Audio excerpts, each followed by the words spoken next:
I hope this is good. Happy Thursday, everyone. I know I look great. Those injections of panda tears into my face are really paying off. We made them cry by reading aloud from Kilmeade's book. The only side effect is me craving bamboo shoots 24 hours a day. All right, enough of that crap. So, we're learning more about the July 4th fiend. Now, I ain't showing the guy, but we have a replacement for him. This is a pile of horse, and trust me, it's an improvement. We're not saying his name, but that's not good enough. From now on, it's just horse from us. My apologies to the horses and their Thank you. Fact is, for every minute this fiend's face is up on a screen, you create more just like it. That's the power of the media. Ask any woman who had a Jennifer Aniston haircut in the 90s. Or me. So enough with the guy's face. He's a mass killer, not L'Oreal's first plus-size cover girl. Now, mass shootings are almost always linked to previous ones. For the unstable and evil, they keep stats and record the damage like ghouls in a demented fantasy league. So it infuriates me to see the news slap that tattooed face right up there all the time as they repeat the same BS we already heard before. Meanwhile, the victims get a quick mention like they had a tiny part in a Hollywood blockbuster. Doesn't it drive you crazy? It does to me. Because is it news or is it spectacle? And are we culpable when we know we're supplying the fiend's reward, which is attention? People don't commit suicide for notoriety, but suicide plus, when you take people with you, that's for infamy. And we indulge it under the guise of news, as another monster gets 15 minutes of fame. Now, I get it. I'm in the news business. Hard to believe. How did I get here? I don't belong here. But now it's just overkill. Now, we know the guy had more red flags than a parade on Chinese New Year. Threatened to kill his family. I know. I'll cut him some slack on that one. I think we've all done that at least on one Thanksgiving.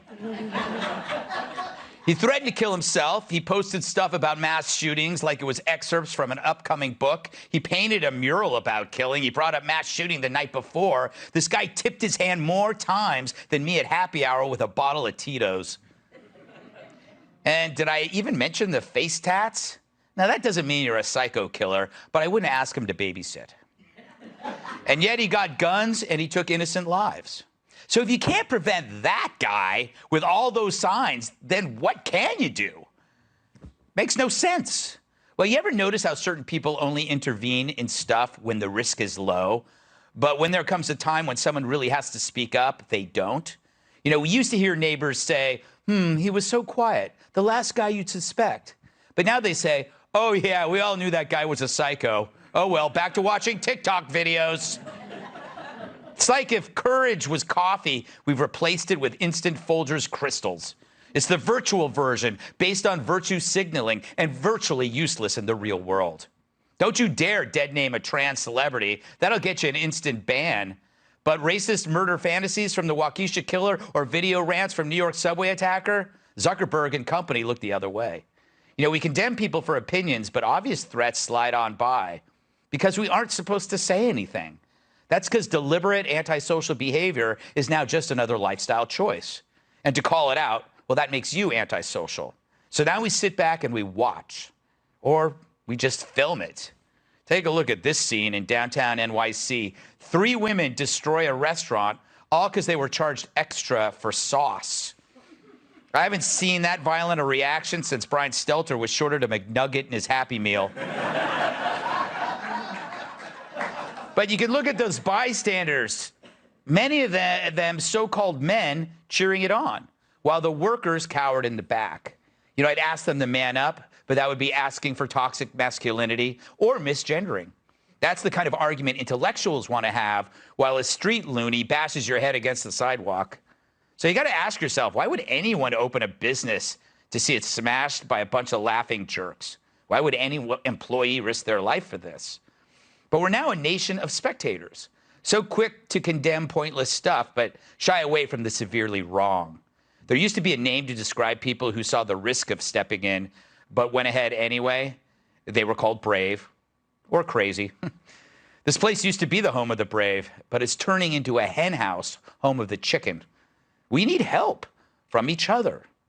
Now, I'm not saying the mass shooting could have been prevented, but in an engaged community, who knows?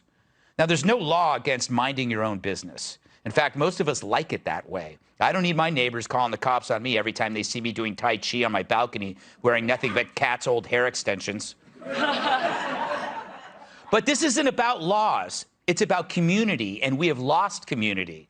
Looking out for your neighbor, that regular contact with them, knowing the police, the businesses around you, the kids. We should bring that back. But it's hard when politicians and teachers and celebs pit us against each other like a nation of drunken Real Housewives, while insisting your neighbor's an oppressor and your country's shared history is a lie. Perhaps the answer is less gawking and more talking, more time outside being a neighbor as opposed to online. Now, I'm not saying you got to raise a barn together like a mob of lemonade-guzzling Amish. But maybe keep an eye out for each other. You know, I hate to say this. Oh, I can't believe I'm saying this. But maybe this lady had a point. I know. Hear me out. It was like 20 years ago, okay? Her last great point when she said it takes a village to raise a child. Because right now, families, they're having a hard time. And I cannot believe I just complimented Hillary Clinton. Truly, pigs have flown. I think I see her husband doing a barrel roll. Let's welcome tonight's guest.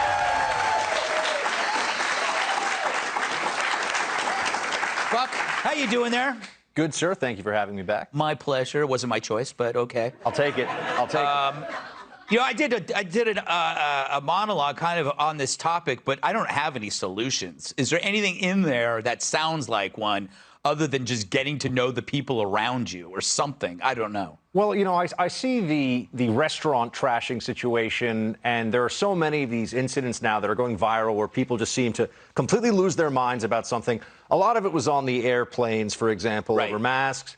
And I think we have this conversation about mental health, mental illness, and it's time we finally look at the fact that the pandemic restrictions, and this might sound crazy, I think it pushed a lot of, I'm not saying it pushed people to be shooters, but I think it pushed a lot of people to just view their fellow human beings differently. I think the lockdowns, the masking, the constant fear porn from the media and CNN and everything, I think that while we had a health pandemic from the virus, we've also been going through a bit of a mental health pandemic that no one's really been willing to talk about at a national level because they didn't need to do this. They didn't need to put us through all this, as we've all seen. And so that's why